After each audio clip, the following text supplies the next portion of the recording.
This segment of the news is brought to you by Sun Oil Limited.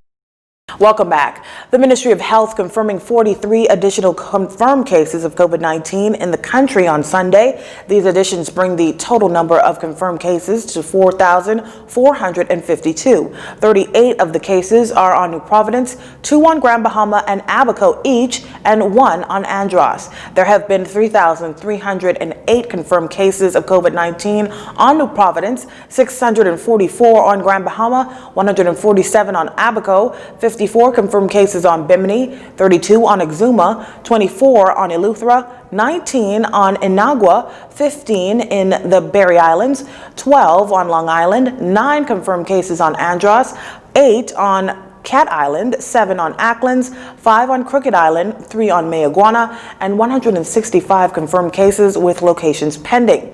The death toll remains at 96, the non-COVID-19 related deaths at 17, and the deaths under investigation stand at 18. To date, 21,592 tests have been completed. Hospitalized cases increased by 13 and are now tallied at 109. The total recovered cases stand at 2,375.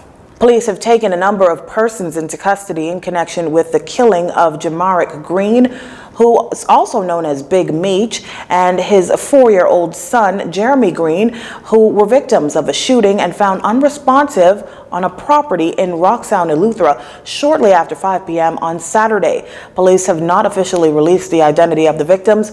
However, JCN's team was able to confirm their identities. Now, preliminary reports from police indicate that around 5 p.m., officers on Eleuthera were alerted to the bodies on the property. Upon their arrival, they discovered the body of an adult male and a juvenile male with injuries. Both were pronounced dead. Police say officers later received additional information that a white vehicle and 2 children were missing. Detectives from the Criminal Investigations Department in New Providence were dispatched to the island. A short time later, on their arrival, investigators found a white vehicle through a dirt road north of Rock Sound with 2 infants. They were unharmed. They are now appealing to members of the public, especially persons on Eleuthera, who may have any information and can assist with this investigation, to contact the police at 919-911, Crime Stoppers, or any police station on the island. Meantime, South Eleuthera's island administrator, Gregory Knowles, is calling the incident a tragedy. Mr. Knowles says it's very sad that a 4-year-old was a part of that tragedy, adding that it's very important that parents protect their children. When asked what impact this homicide has left on the settlement of Rock Sound, Administrator Knowles says this. Very, very sad and tragic to what happened to the child. Sad and tragic of what happened on the island. To hear that, it really brings a shocked wave to the entire island as well as the country. And it just tells us what type of time that we're living into. Anything can happen. So, all I say is that we just got to make sure that we have the Lord on our side. Administrator Knowles is sending a message to his community, particularly as the country tries to tackle the COVID-19 pandemic. He says it's important for persons in the community to speak up if they have information about a crime. All those persons who are well known to the individual or know the individual and know of any criminal activities or events that this person is involved with or engaged in, that should be made known to the police, so the police will have a better way of handling, the situation and the record, so we'll know. However, there's a lot of things that are being, what you call, hidden that we really don't know, and so I think that is the the disadvantage that we face until the incident happened, and we say, boy, if we only did know. In news from the courts, a man was charged before the magistrate's court today. 36-year-old Trevon Stevenson of number 29 Beaumontia Avenue, seen in the gray Nautica shirt, stood before Deputy Chief Magistrate Andrew Forbes to answer to 2 counts of murder and 1 count of rape.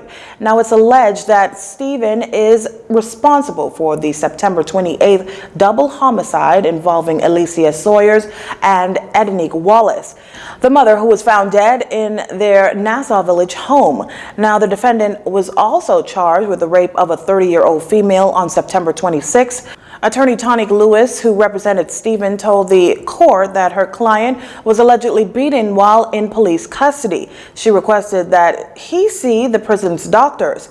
He was not allowed to enter a plea and bail was denied. The Crown will present him with a voluntary bill of indictment on December 3rd. In the meantime, he has been remanded to the Bahamas Department of Corrections. An opposition leader, Philip Davis, giving his condolences to the family of former Assistant Commissioner of Police Willard Cunningham, who sadly passed away early Sunday morning.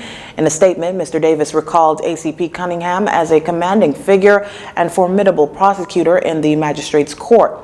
Mr. Davis called him a resilient spirit who overcame many personal challenges, and his work ethic and dedication to the administration of justice led to his ascension through the ranks of the Royal Bahamas Police Force.